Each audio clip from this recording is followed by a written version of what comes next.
the last couple weeks, not this past week, but the week before, that we're on track and we're running hard. We often use sports analogies. I use analogy of the track. Often we are, you know, that bell rang last lap, that's where we are. And we're running hard, we're on pace. How do we know we're on pace? Well, there's two things I wanted to talk about today, and then don't worry, I know you're here, you have a lot of questions, so we'll answer them, but two things that we didn't emphasize before the break. This is a sign that we're on track. You know, people ask me, you know, how do you know you're on track? What's the progress?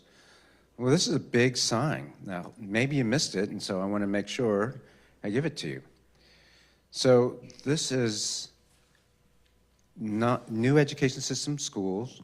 You know that there'll be 130 next year, and there are about 4,500 teacher positions in those 130 schools, okay, using the NES staffing. And so far, 5,494 HISD teachers have signed up to be considered for those 4,500 positions. And these are teachers who have, they know they're going to have a proficiency screening. In fact, we've already started that. They know this. And so we'll be looking at the results here pretty soon for these teachers for the NES schools next year. That's almost 1,000 more than teachers signed up than we have positions for. And that's not counting the hundreds of teachers outside of HISD who want to work in NES. So this is, you know, this is good news. You talk about progress, a sign of progress. It wasn't long ago, like yesterday, that, you know, some people are saying, well, you know, we're going to never fill the NES, all the teachers are going to leave, and NES just destroys schools and, you know, nonsense like that. Well, this is data that shows we made good progress in both the messaging, but the actual fact of how these schools run, and they're running well enough for a lot of people to want to go to those schools. So that's one, and the second one is this. It's the, I'll get to that slide, it's the principal proficiency. Message of which got lost over spring break, part because the sense making wasn't there. So let me make sense now. 124 principals were told prior to spring break that they've already met the proficiency bar, they already have a winning season. Mid-year they had an 8-0 record or 7-1 record, and so we already know, you know, the odds of them getting a winning season is high. And by the way, we never use words like, for this second group, they didn't make the cut. They failed. They better, you know, shape up.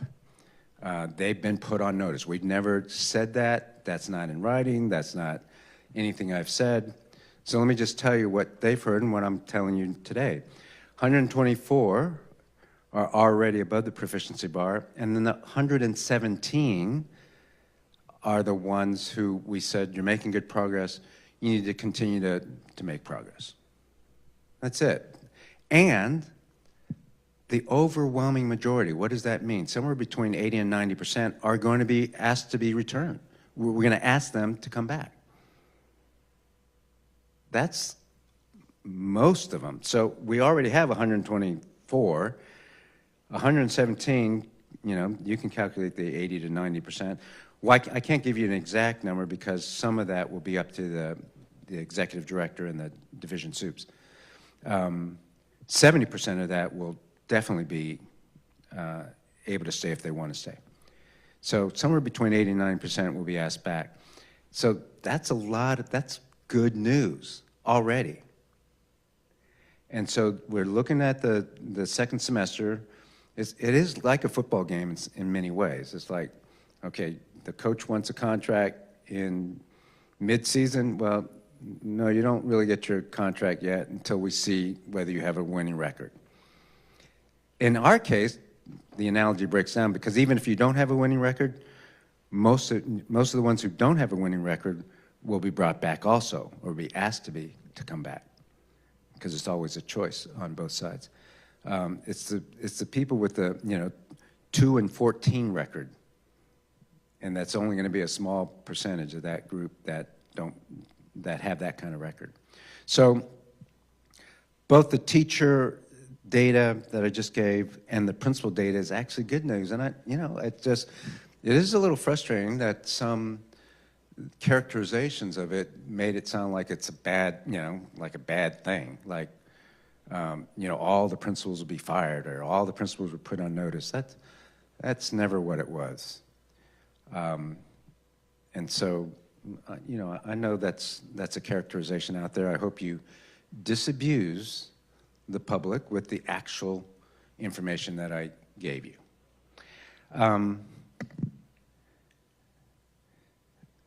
If you want, I can go over this slide with you. What this says is that in the proficiency screening 1, the first cut, this is mid-year. That's where 1 is, mid-year. We looked at the people with the winning record already, that there's no doubt they're going to have a winning season, so that's the proficiency bar. But proficiency screening 2, which happens at the end of April, beginning of May, you don't have to be proficient 1, you have to be progressing 2 or higher.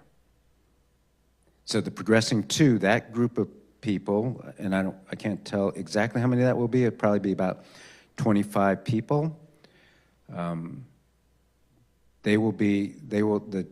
executive director and the division soup will have the discretion of whether they are asked to return. Anybody proficient 1 and higher will get to come back with regardless, and it's only the people on the bottom tier, 10%, who will not be asked to return. So that's why I'm very comfortable in the numbers, because it's a target distribution, so we already know what percentages will be in each category. So again, one more time, 124 plus 80 to 90% of 117, that's what's going to be asked to, those are the people who will be asked to return. Why doesn't that add up to 274? Because some people were not scored because they came in after November 1st, for example, or they may be on FMLA, or it's something like that. So they're here, but they're not scored. Because we have already had some principal movement, so we're not putting them through this because they didn't start the season off as the coach. I think that's it. Oh, and just in case, and I don't want to conflate the two, but just so you know,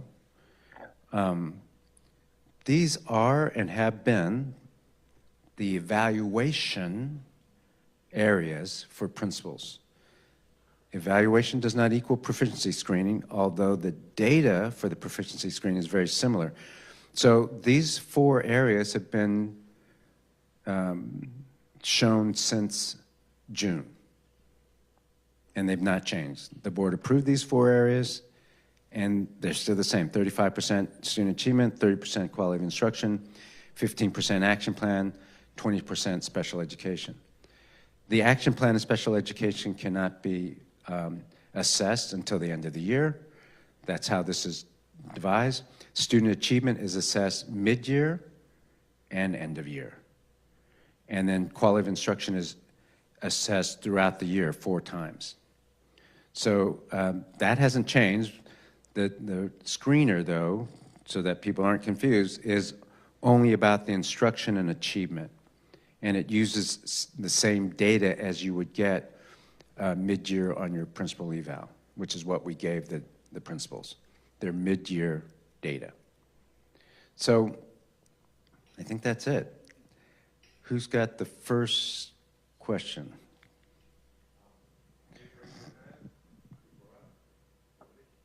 So in one of the presentations to principals, there was a 25% figure included for the goal for next year when it comes to the number of campus leaders who are new to HISD or academy graduates. You just said the goal is to have 80 to 90% return. just trying to square that math.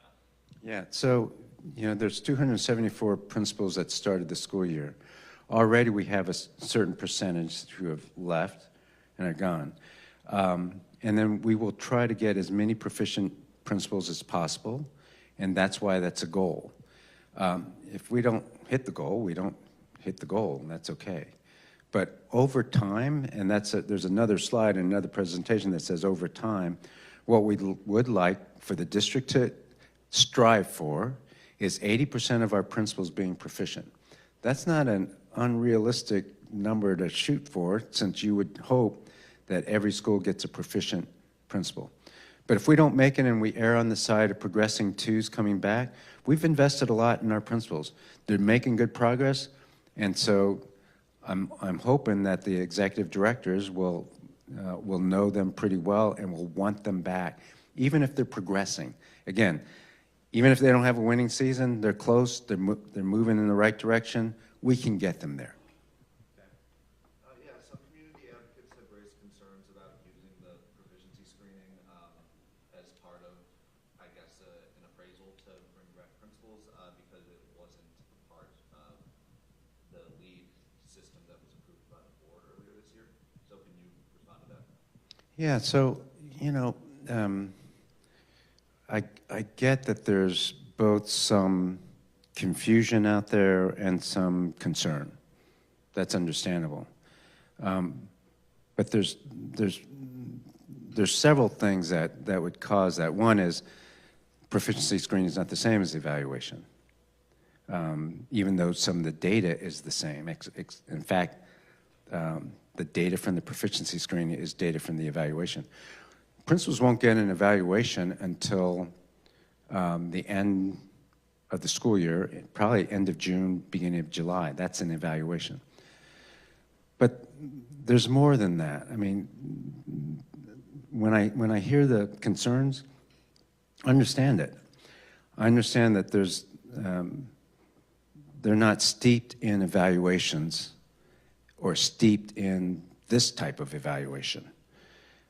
We are changing the paradigm around what a principal evaluation is. And there's some tough questions that I've worked with other districts and other principals on what an evaluation should be. So the fact that people are concerned or confused is totally understandable. Let me just ask some of the questions that people, or raise some of the things that people should consider when they're thinking about an evaluation and why there might be some concern. Should an evaluation be used at all in employment, for employment decisions? 97% of all principals are hired back in this district and probably America. It's not usually an employment decision because it doesn't mean that much. So should an evaluation count? What should be included in a principal's evaluation? Quality of instruction? Yes, no, achievement? If you say quality of instruction, do you mean quality of instruction for all teachers or just a certain set of teachers? Should we have two different evaluation systems in this district? Should we have an evaluation system for one set of schools, an evaluation system for another set of schools? Should it be the same evaluation for all principals? Should the evaluation include special education data? What does the quality of instruction mean? Should an evaluation include that, and should that be a common consideration? In this district, for example, there wasn't any common notion of what quality of instruction is. Now there is, so should that count? Should it not count? Not been counted before. Should people be paid differently on the evaluation system? If you go to an underserved community that's been failing, and now you're the principal, should an evaluation system take that into account? Or are you, like in many places, you go to a high-performing campus, you go there, you get hired there, and all of a sudden you are a great principal? Should the evaluation be designed that way? Or if you go to an underserved, one that's failing a lot, has been failing for years, you're not a great principal, you have to prove that you're a great principal. These are serious questions. And, you know, and people will disagree about that. But you really have to be steeped in this to really understand all the parts of it. We haven't even talked about target distribution. I'm sure somebody's going to ask me about that. You know, that's a tough concept. And so that to throw out, you know, things out there that aren't really well studied, that's tough. That makes it harder for everybody to understand.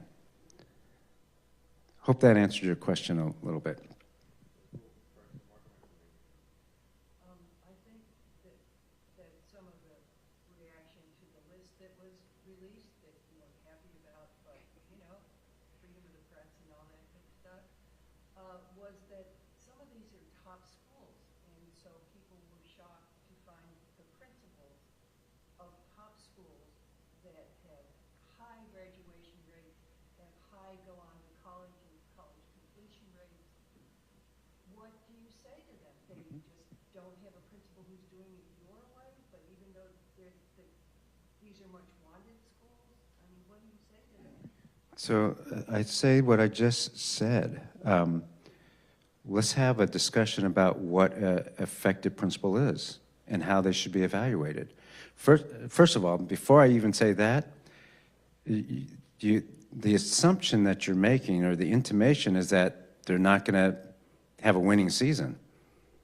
And I think the principals almost, I already told you, 80 or 90% of them will have a winning season, or at least be asked to be brought back. And of those schools, some specific schools that you're talking about, I think for sure they'll have a winning season. But you know, if the Patriots 2 years ago had a 4-3 record at mid-season, you're going to write them off? We haven't. We've said you're making good progress. You need to continue to show. But you know, we're not going to say you're going to have a winning season until you show that you have a winning season. So yes, those schools are great, and so I'm going to ask the question again. These are, you know, should there be an evaluation of the principal of those schools, or should it like it's just a pass? Okay, or a proficiency screening, because they will be evaluated. All the principals will. But my assumption is, and I'm going to say it again, the 117 schools, their principals are making good progress. That's what we told them, and they just need to continue. We need another semester. We need the second half of the season. Nobody said they're not going to make it. But, you know, you want me to give everybody, you want me to hire everybody back mid-season, even though we only played half the games. So that's how we need to look at it. And to characterize and say, well, these principals of these high-performing schools aren't going to make it, they're going to be fired. It's like, no, that's not the case. You know, odds are they're going to have a winning season, and we're confident in that. I think one question is why were they on the still got to do more list to begin with? It's not do more. It's continue to do your work. It's do more sounds like you have to do more than what you've been asked to do. No, you have to continue to make progress. All of us do. So, and again, let's look at, I don't need you to answer the question, but I need you to kind of hypothetically answer the question in your head. What does an effective principal look like? We've defined it, and so we need a whole year to assess that. Unless you're saying that a certain group of principals don't need to show that. So I appreciate the comments around like the philosophy of principal evaluation. I think that was some of the community discussion about the philosophy, but the piece that Sam raised, I think was actually a legal memo sent to the board of managers and to some folks at TEA, like alleging that the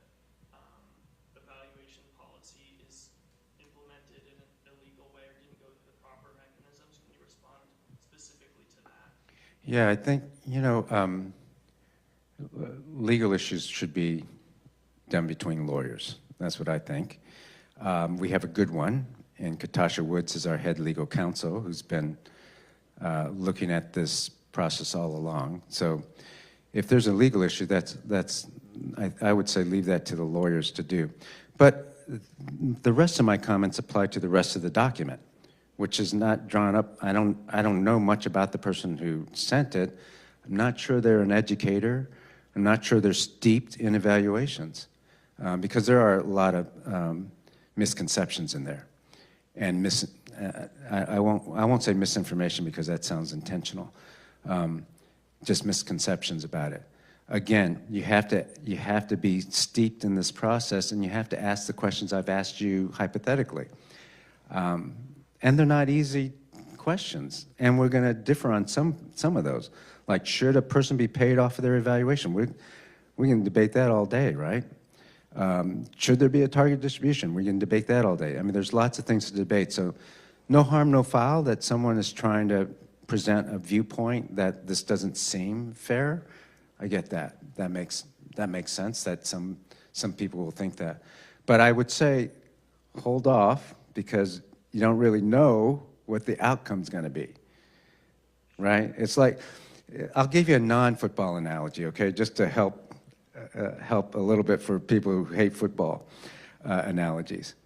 Let's say I'm a kid going to college, and I got a year course, and I got to pass this for credit, right? Otherwise, I might not graduate or something like that, or get promoted. So it's mid-year, and my professor says, here, he passes out a paper and says, you got a C, or C+, or maybe even a B-. And it's like, well, keep going. You're making progress, meaning you're not going to fail.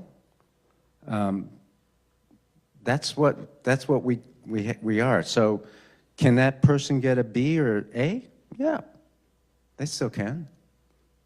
Right. I think my question is like, so your explanations have had like the questions of what should be or shouldn't be, and I think those same debates could be made about, for example, the teacher appraisal system, which over the summer was held up in the court. So I guess I just wanted to hear from you, like, to the communities asking. I think there are community members who are wondering, is this evaluation mechanism legal? So I wanted to hear you. It's almost like a yes or no. Yeah. Well, there's rarely yes and no's in a very nuanced, complicated system. But let me tell you this, because the question is evaluation system or proficiency screening, because already there's a legal nuance between that, right? Proficiency screening, evaluation system. But the answer to your question is yes, it's legal. And so people who have legal challenges should bring legal challenges to the legal counsel. Sir, are you concerned about criticism? Are you concerned about criticism? Am I concerned about criticism? Yeah, one of the reasons why we're doing this is so that we can make sense and avoid some of the criticism or concerns. And I've said this before, it's like the document, right? Try to find the kernel of truth in whatever people are saying. So let's find that kernel of truth. Let's figure out if we need to act upon it. And what we're doing is we're making more sense. I have a principals training tomorrow. It's not solely about, in fact, not even predominantly about the proficiency screening, but we are reviewing the IRT methodology so that they get more familiar with the spot observations, even though we've been talking about it all year long. So answer to your question is yes. Before asking, please let me know if you have a question. Yeah, and I'm sorry, the light is right behind you, so I'm squinting, not just because I can't see. Jason, Mr. Miles, based on what you said, my math is not my strong suit. So up to 23-ish principals that you let go. 20% of 172. So, yeah, it could be as many as that, but remember, it could be as low as 10% of the 117. That would be 17. So what are the next steps in this process? When is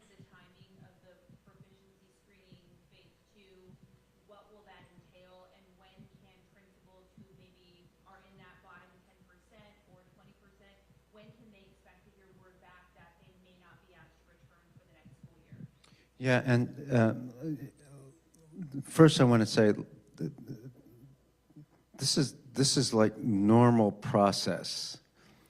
I mean, it got built into more than a normal process, but it isn't.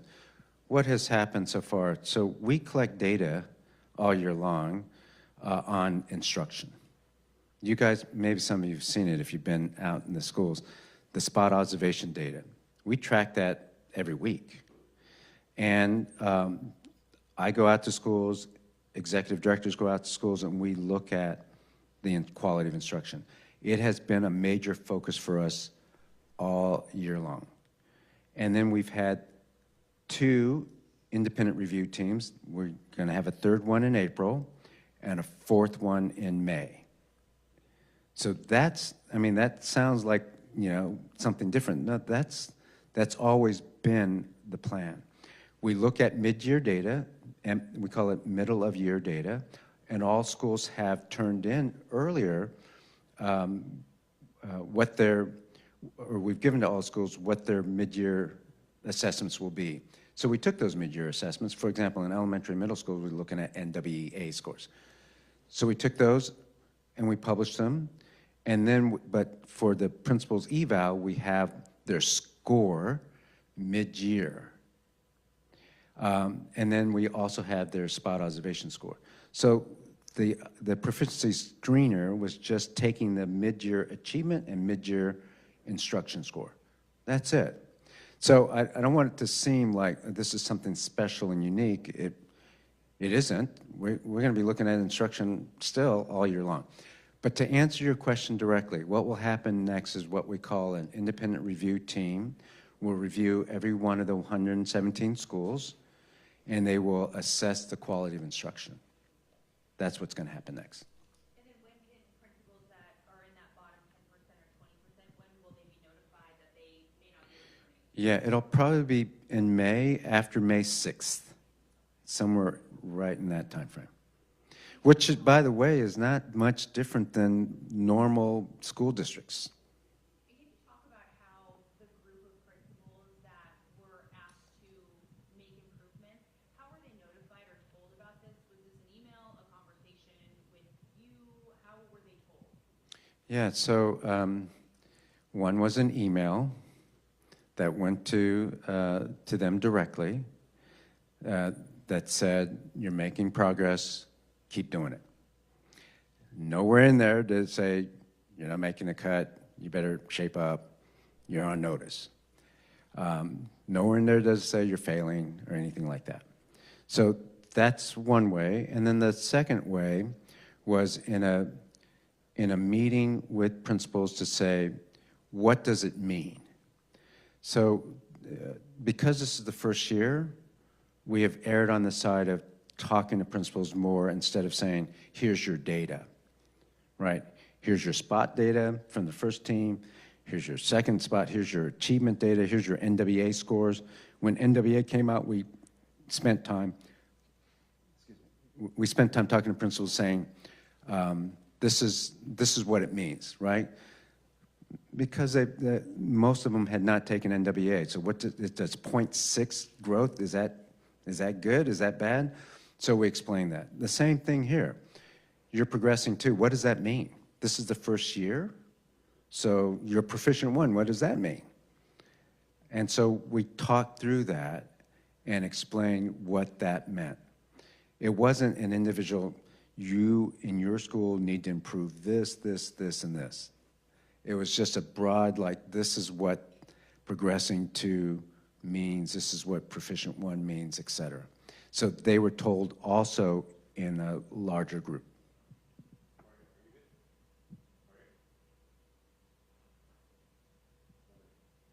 So, some of the community members, especially from some of those higher achieving schools that we've talked about, organized a message writing campaign to the board of managers and to other educational policymakers and leaders.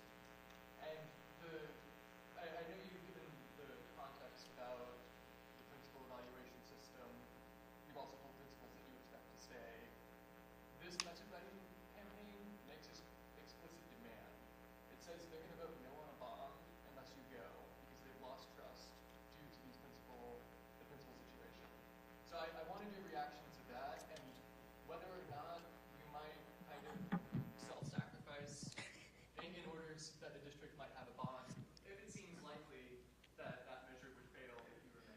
Yeah, I haven't read that. And yeah, I'm sure the board of managers have gotten the messages at this point. yeah. Well, you know, I haven't read it, haven't heard it. Let me just say this. You know, when I took this job, I knew the challenges that it would bring. Tomorrow we're going to talk about the budget. And when I saw how ESSER monies were just given out, salaries raised, and a lot of handouts, money to the staff and programs and all kinds of spending, and then the fiscal cliff, like, here you go, Mr. Miles, you know, the good uncle has been giving out money, and now, you know, I come in and I have to tell the kids, no, you can't have dessert for dinner and dessert for dessert, right? And I have to cut it back. But that's just one example, but there's a whole bunch of examples of what needs to be done to transform an urban district. I knew that there would be sacred cows. The reason why I got hired is because I know these things and I know how to continue to move forward for the sake of the kids and put kids first. I really know what that means and I know what it takes. And I've hired a staff who also knows what it means and knows what it takes. And we, you know, and the positives, so we're honored, we get to have the courage and the decision-making to lead not just the principals and the executive directors, but the entire community in how to move forward and how to transform. That's the job. And it's going to be tough. It's tough also because the social media environment is really polarized. There's tough, you have as hard a job. I'm not telling you anything you don't know. Misinformation is, I mean, it's just hard for people to discern what's true and what's not true. All of that. And that's what we stepped into, just not just me, but my whole team. And that's why we're here.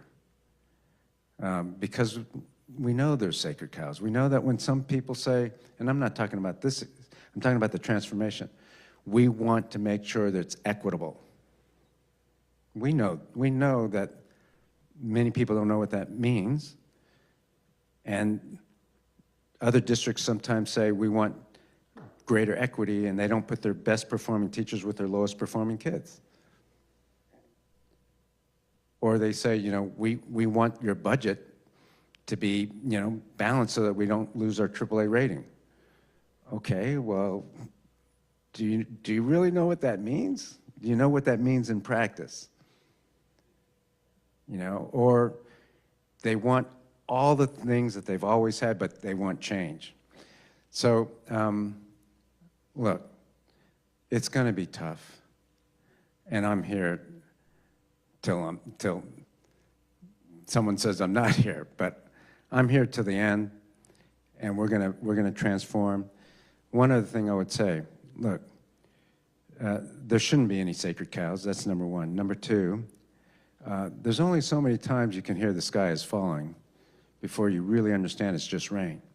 How many times have I heard over the last year, how many times have you heard over the last year that, you know, all the teachers are going to leave, that we're ruining, you know, the NES schools? I've heard that a lot. And we got to stay the course. And the community in the end will also understand that. I don't have any doubt about that. So I don't know what the letter you're talking about, but my gut says the community, end of the day, will do what's right for kids if we put kids first. If we put kids first, I think the community will also do what's right for kids. Just to quickly follow up, the explicit point they're making is they're going to campaign hard to vote no on the bond if you remain. I get the case you just made about the work you're doing. Do you think that you being the person to continue that work is more important than a bond? Dominic, you know that's a false choice, right? That's a false choice. We're going to move forward. We're going to make sense. You're going to help me by, it's not your job to help me, but you can help by giving correct information and not saying that 100 principals are going to be fired, right? If you give correct information, if what I say continues to be out there, and we have the social media and we're moving that forward, then we stay this course, the community will come along. There's always going to be other messages. We stay on our message. And we show results for our kids. That's what we're going to do. And I am convinced, and I've said it twice now, I'm going to say it a third time, that the community will make good decisions, including on the bond. If, by the way, the board hasn't even said they want to do it, but let's say they do, including on the bond, if we put kids first and we show that we're actually doing that, and we show that our kids' classroom experience is going to be the same, meaning a good education, they're still going to have access to programming, they still have access to high-quality education, then I suspect the community will also do what's right for kids. That's what I think. Yeah, we've heard from some principals who were surprised to learn that they were rated less than proficient on the first screening. So is it possible that any of those 117 received that message erroneously, and were you surprised personally by any of, the results from that screening? So the 117 list that we have, that we used to notify people, that list is accurate. I'm not saying anything about any other list. So that list is accurate. Was I surprised by, there are 274 principals. I try to work through EDs. I don't know all the principals. I know a handful. And so surprise is not the word. Again, it's like the 49ers having a, 5-3 season to start. It's like, okay, well, that doesn't mean they're not going to win the Super Bowl. So I'm not surprised that, do I wish the 49ers would have had even a more phenomenal start than they did? Yes, but, they're fine. Were there any differences between the list that you distributed internally and the one that was published by the Chronicle? Yeah, yes, there were, and that's the last thing I'm going to say about a list that was illegally obtained, not by you, not by the Chronicle, I mean internally. Sir, if you can answer this question, it's basically in regards of why it was necessary in the first place to analyze and evaluate the teachers and the principals. Why do you consider that as an important thing to do? Yeah, that's a good question. For me, it's what we do all the time. So it's let me just answer the question. The answer to the question is, if you're going to have a real evaluation system, a rigorous one that counts, one that raises expectations and holds us a little bit more accountable for how we work. And that's a big if in many places. It's not a big if here. This is what we said we're going to do from the very day one. We're going to have a real evaluation system that looks at the quality of instruction so we can raise the quality of instruction. Yes, we're going to raise the bar. We're going to raise the bar, and we're going to hold ourselves accountable. Me, executive director, principals, teachers, to raising the quality of instruction, which is the #1 leading indicator for raising achievement. I think the community would agree with that.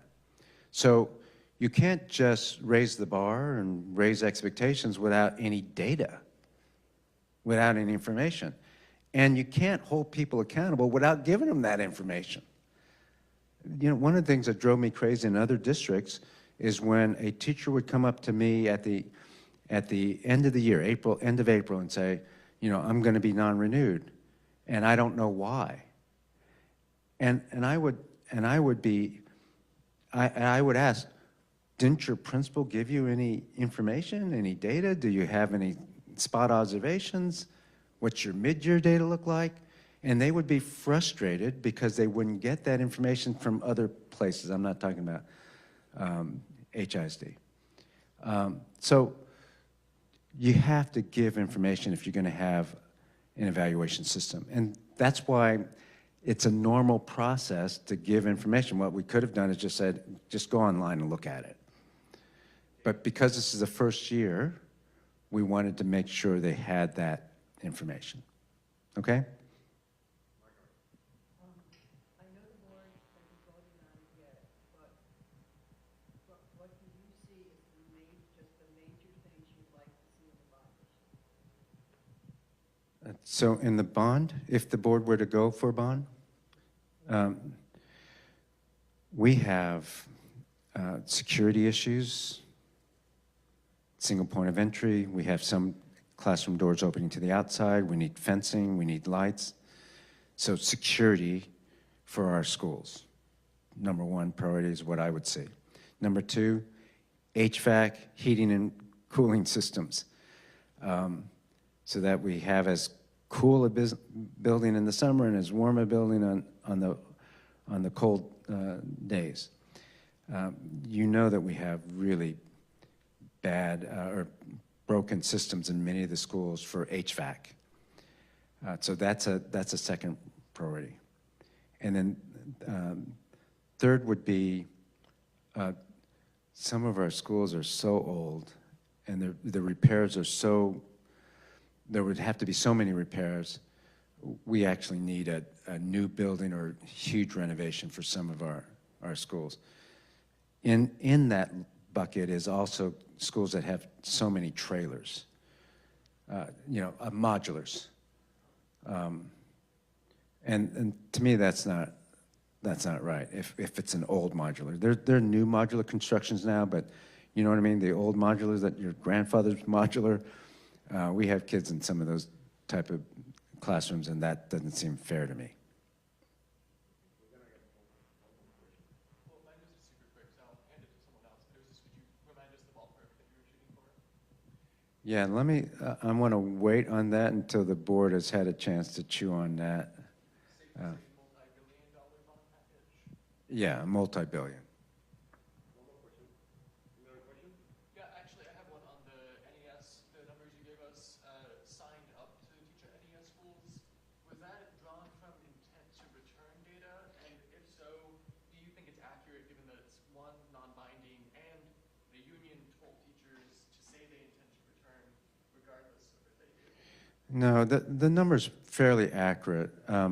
It's not just the intent to return. They had to also say, I want to work in an NES to be considered. So, and to be, it's all of the above, right? It's NES, schools that are coming in NES, but also other HISD teachers who want to work in NES. And they know if they don't sign up, they're going to miss out on the screening and the possible job. So, yeah, that number's accurate. Even if it's off by a little bit, it's 1,000 more than we need. And we're not even talking about outside the district. When I went to the job fair 3 weeks ago on a Saturday, we already had a couple hundred people wanting to work in NES. And that's, you know, that was the first job fair. It wasn't as advertised as we wanted it to be. And so we're going to have no problem filling the NES positions. Is that it? All right. Hope everybody got their questions answered. Thanks. Talk to you later. See you tomorrow, some of you.